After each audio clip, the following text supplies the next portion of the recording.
توی تصویرسازی روانشناسم میگفت که الان مدالتو لمس کن، الان ببینش. بعد من تو ذهنم میدیدم مدال رو لمسش میکردم و اون لحظه که واقعا تو دستم بود داشتم لمسش میکردم خیلی حس خوبی بود. کامل همه چی رو دیده بودم، حتی اون خوشحالی ها رو قبلا دیده بودم و بارها میشه گفت بالای 100 بار من این صحنه ها رو توی ذهنم مرور کرده بودم. ولی خب اون ضربه عقبی که زده بودم و نه اینو دیده بودم، یعنی واقعا دیده بودم که عقبم میچسبم اینو میزنم و بازیمو میبرم و واقعا همین اتفاق افتاد.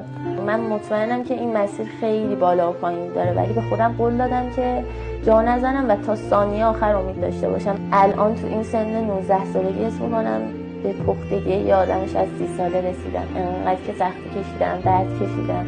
این درده که شما رو قوی میکنه.